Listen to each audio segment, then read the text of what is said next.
नमस्कार दोस्तों, आपका हमारे YouTube चैनल भक्ति ज्ञान त्योहार में स्वागत है। आज मैं आपको अहोई अष्टमी की कहानी सुनाने जा रही हूँ। अगर आपको ये कहानियाँ पसंद आए तो कमेंट बॉक्स में अहोई माता की जय अवश्य लिखिए।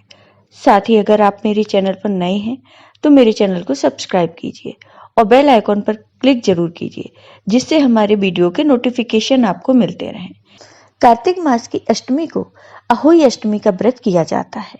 इस दिन महिलाएं अपनी संतान की सलामती और लंबी आयु के लिए व्रत करती हैं। पूरे दिन निर्जला रहकर शाम को तारे देखकर व्रत को खोलती हैं। व्रत रखकर अहोई माता की पूजा की जाती है और उनकी कथा पढ़ी जाती है। शाम को माँ अहोई की कथा पढ़ने और बच्चों को सुनाने के बाद तारे देखने के बाद व्रत खोला जाता है। इस दिन व्रती महिलाएं चाकू आदि का इस्तेमाल नहीं करती। तो आइए अब सुनते हैं अहोई माता की ये कहानी।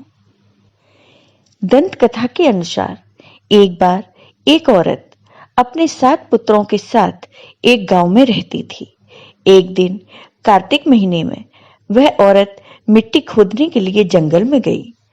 वहां पर उसने मिट्टी खोदते समय गलती से एक पशु के शावक की अपनी कुल्हाड़ी से हत्या कर दी।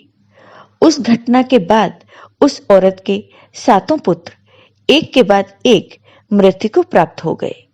इस घटना से दुखी होकर उस औरत ने अपनी कहानी गांव की हर एक औरत को सुनाई। एक बड़ी बूढ़ी औरत ने उस औरत को यह सुझाव दिया कि वह अहोई अष्टमी माता की आराधना करे, उनका पूजा पाठ करे। पशु के शावक की सोते हुए हत्या के पश्चाताप के लिए उस औरत ने शावक का चित्र बनाया और अहोई अष्टमी माता के चित्र के साथ रखकर उसकी पूजा करने लगी। उस औरत ने 7 वर्षों तक अहोई अष्टमी का व्रत रखा और आखिर में अहोई अष्टमी माता ने उससे प्रसन्न होकर उसके 7 पुत्र को फिर से जीवित कर दिया। जय हो अहोई माता की। अहोई अष्टमी के व्रत के समय जरूर पढ़ें भगवान श्री गणेश जी की यह पावन कथा। मान्यताओं के अनुसार किसी भी व्रत में भगवान श्री गणेश जी की कथा सर्वप्रथम पढ़ने का काफी महत्व होता है। अहोई अष्टमी वाले दिन आप चाहें तो भगवान श्री गणेश जी की कथा को सबसे पहले भी पढ़ सकते हैं, अन्यथा आप इस कथा को अहोई अष्टमी माता की व्रत कथा के समय भी पढ़ सकते हैं। इस दिन जितनी जरूरी अहोई अष्टमी व्रत कथा होती है, उतनी ही जरूरी भगवान श्री गणेश जी की यह पावन कथा भी होती है।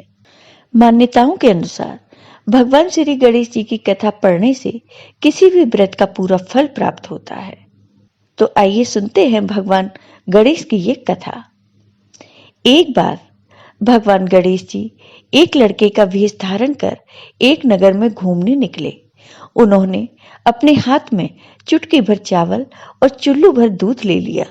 गणेश जी को नगर में घूमते हुए जो भी मिलता उससे वह खीर बनाने का आग्रह करते। गणेश जी किसी भी माई को रोककर बोलते, माई खीर बना दे, तो यह सुनकर लोग हंसने लगते। ऐसे ही गणेश जी बहुत समय तक घूमते रहे, लेकिन उन्हें खीर बनाने के लिए कोई नहीं मिला।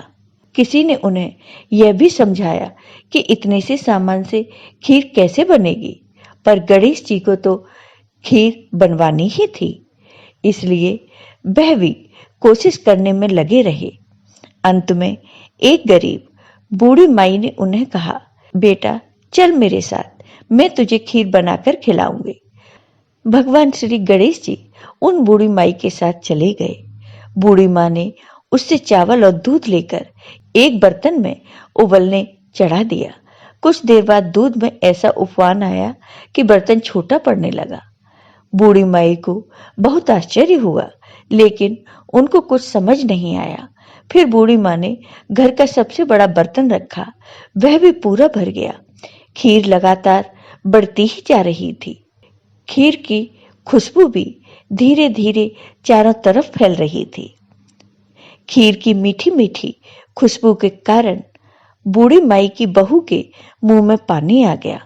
बहू को खीर खाने की तीव्र इच्छा होने लगी। फिर बहू ने एक कटोरी में खीर निकाली और दरवाजे के पीछे बैठकर घर के मंदिर में भगवान गणेश से बोली, ले गणेश, तू भी खीर खा, फिर मैं भी खाऊं। और फिर उसने मंदिर में गणेश जी को भोग लगाकर खीर खा ली। बूढ़ी माँ ने बाहर बैठे गणेश जी को आवाज लगाई, बेटा, तेरी खीर तैयार है, आकर खा ले।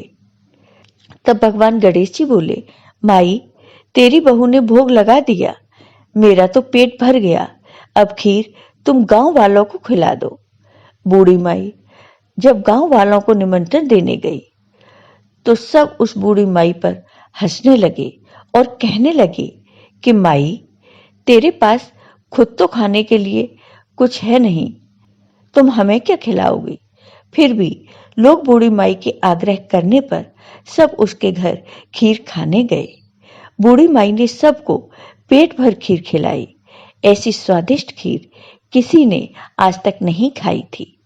सभी ने अच्छे से तृप्त होकर पेट भरकर खीर खाई, लेकिन फिर भी खीर खत्म ही नहीं हो रही थी। लोग आते गए, खीर खाते गए, फिर भी खीर का बर्तन भरा का भरा ही रहा।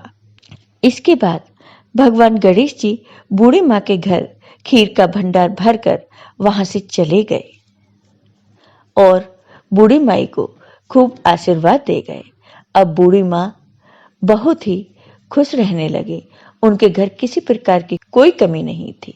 तो हे गणेश महाराज, जैसे आपने बूढ़ी माई पर अपनी कृपा की, वैसे ही अपने सभी भक्तों पर अपनी कृपा सदा बनाए रखना। जय हो भगवान गणेश की। आपको ये वीडियो पसंद आया हो तो कमेंट बॉक्स में कमेंट करके जरूर बताइए। साथ ही मेरे वीडियो को ज़्यादा से ज़्यादा शेयर करिए। धन्यवाद दोस्तों।